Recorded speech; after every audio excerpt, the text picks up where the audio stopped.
नमस्कार, मैं हूं अभिषेक त्यागी। महाभारत में एक योद्धा थे द्रोणाचार्य, अर्जुन के गुरु। द्रोणाचार्य के पास एक कह सकते हैं कि एक शक्ति थी या उनको एक आशीर्वाद प्राप्त था कि वो जब तक मैदान पर रहेंगे और उनके हाथ में उनका धनुष रहेगा तब तक उन्हें कोई हराने वाला नहीं था।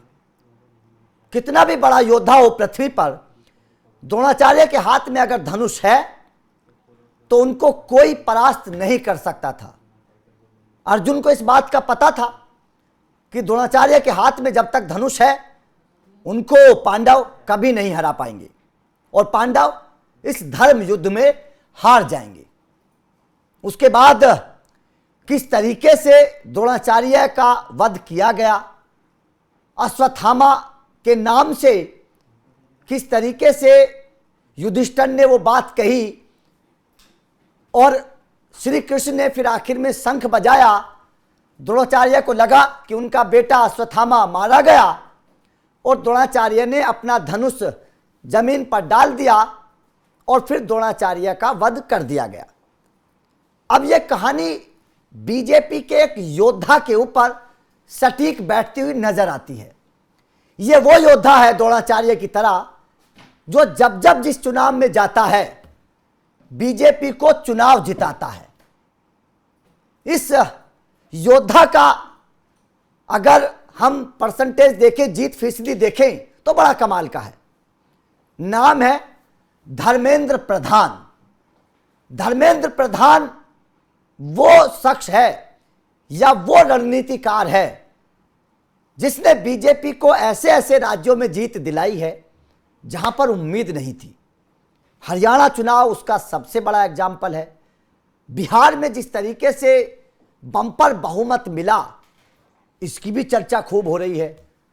अब धर्मेंद्र प्रधान के बारे में दो चीजें बड़ी अहम हैं, क्योंकि बिहार की चर्चा हो रही है तो नीतीश कुमार के साथ भी धर्मेंद्र प्रधान की दोस्ती बड़ी पुरानी है, अटल बिहारी सरकार के वक्त की है। अब थोड़ा ग्राफिक्स के माध्यम से धर्मेंद्र प्रधान की रणनीति के बारे में समझने की कोशिश करते हैं। बीजेपी के सबसे सफल चुनाव मैनेजर धर्मेंद्र प्रधान बने हैं, यह समझना बेहद जरूरी है। दरअसल उड़िया भाषी धर्मेंद्र प्रधान ने अब खुद को हिंदी हार्टलैंड का प्रभावशाली चुनाव मैनेजर साबित कर दिया है। 2022 में यूपी में बीजेपी की जीत में उनका बड़ा योगदान रहा था। पार्टी उन्हें उत्तराखंड भेजकर भी आजमा चुकी है। 2021 में बंगाल की नंदीग्राम सीट को पार्टी ने प्रतिष्ठा की सीट बना लिया तो धर्मेंद्र की देखरेख में बीजेपी ने यहां से ममता बनर्जी को हार का मुंह दिखाया था। बीजेपी ने 2024 में उन्हें इनके गृह राज्य उड़ीसा में आजमाया, यहां से वे खुद भी चुनाव जीते और पार्टी को भी लोकसभा और विधानसभा में जीत दिलाने में कामयाब रहे। धर्मेंद्र प्रधान हरियाणा चुनाव में भी जिम्मेदारी उनको दी गई। हरियाणा में प्रधान ने सफलता की ऐसी कहानी लिख दी जिसने दिग्गज चुनाव विश्लेषकों को भी हैरान कर दिया था। चुनावी पंडित जो थे, राजनीतिक पंडित हैरान रह गए थे। और अब बिहार चुनाव में धर्मेंद्र प्रधान ने जिस अंदाज में एनडीए को जीत दिलाई है, उसने हर किसी को हैरान कर दिया। अब नीतीश कुमार के लिहाज से भी बड़ा अहम धर्मेंद्र प्रधान का याराना है। बिहारी मित्र कैसे बने? धर्मेंद्र प्रधान और नीतीश की दोस्ती की शुरुआत वाजपेयी सरकार से हुई थी। उस वक्त धर्मेंद्र प्रधान राज्य मंत्री थे और नीतीश भी उस सरकार का हिस्सा हुआ करते थे। धर्मेंद्र प्रधान का बिहार से प्रदेश से जुड़ाव 2010 के बिहार विधानसभा चुनाव से शुरू हुआ था। उसके बाद प्रधान और नीतीश की दोस्ती पक्की हो गई थी। यहीं से इस दोस्ती की शुरुआत हुई। दोनों नेताओं के तालमेल के चलते 2012 में प्रधान को बिहार में राज्यसभा में जाने का भी मौका मिला, इस दोस्ती की वजह से ही। 2013 में नीतीश जब बीजेपी से अलग हो गए तब 2015 में उनकी प्रधान से एक सरकारी कार्यक्रम में मुलाकात हुई थी और वहां पर प्रधान ने उनको समझाने की कोशिश की और तब से ये कहा जाने लगा कि धर्मेंद्र प्रधान नीतीश के बिहारी मित्र, उनको कहकर बुलाया जाने लगा। 2022 में भी जब नीतीश खेमे में अलग होने की सुगबुगाहट शुरू हुई तो नीतीश को समझाने के लिए प्रधान को ही बीजेपी ने एक्टिव किया था।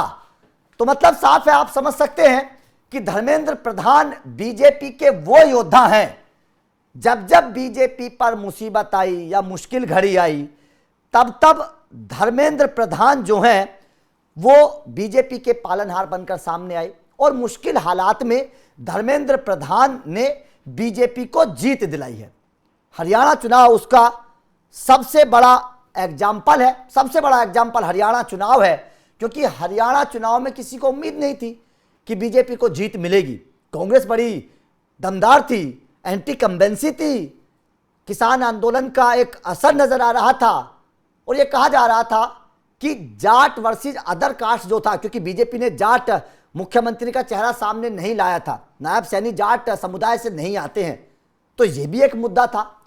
लेकिन धर्मेंद्र प्रधान ने अपनी कौशलता को दिखाते हुए जिस तरीके से बीजेपी को जीत दिलाई, उसकी चर्चा हमेशा की जाएगी और राजनीतिक पंडित उसको हमेशा देखते हैं। अब बिहार में भी धर्मेंद्र प्रधान ने जिस तरीके से अपनी ताकत दिखाई, ये कहा जा रहा है कि ये बीजेपी का वो योद्धा है जो जब जब मैदान में आता है अपनी ताकत दिखाता है। अब बिहार चुनाव के बाद धर्मेंद्र प्रधान ने क्या कहा, एक बार बाइट के माध्यम से आप लोगों को सुनाते हैं, क्योंकि धर्मेंद्र प्रधान का बयान बड़ा इंपॉर्टेंट है। और धर्मेंद्र प्रधान ने क्या कहा, एक बार जरा सुनिएगा। ये बिहार की जनता की विजय है। बिहार की इस प्रजातंत्र की प्रतिबद्धता को मैं नतमस्तक होकर स्वागत करता हूं। बिहार विकास के लिए वोट दिया है, बिहार काम को भरोसा किया है, बिहार एनडीए को भरोसा किया है, बिहार प्रधानमंत्री नरेंद्र मोदी जी को भरोसा किया है, मुख्यमंत्री नीतीश कुमार जी को भरोसा किया है, चिराग पासवान जी, उपेंद्र कुशवाहा जी, जीतन राम मांझी जी, तमाम नेतृत्व को भरोसा किया है। मैं बिहार का आभार प्रकट करता हूं। जी सर, आप वहाँ पे इंचार्ज रहे, आपने शुरुआत से ही सब कुछ देखा।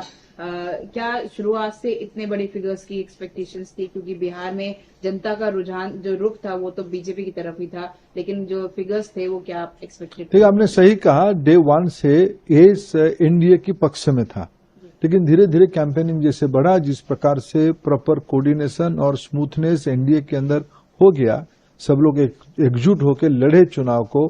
सीट कौन सा कितना लड़ा जाएगा, कौन सा सीट कौन लड़ेगा, चुनाव में मुद्दा क्या होगा, चुनाव की कैंपेनिंग कैसे होगा, प्रबंधन कैसे होगा, इस प्रकार की जो स्मूथनेस डेवलप हुए, हमको एक बड़ी विजय की ओर आएगा, हमको ध्यान में आ रहा था। लेकिन और एक विषय ध्यान में आया, ओपोजिशन जिस प्रकार के मुद्दे को लेके, जिस प्रकार की भाषा को लेके, उनकी गाने, उनकी सभाएं, उनकी वक्तव्य, उनकी बॉडी लैंग्वेज जिस प्रकार से हुई, हमें ध्यान में आ गया था कि बिहार की जनता इस प्रकार की नकारात्मक बातों को अस्वीकार करेगी, रिजेक्ट करेगी। ये एक विश्वास हमको बन गई थी। एक बहुत बड़ी विजय की ओर हम बढ़ रहे, ये ध्यान में आ गया था।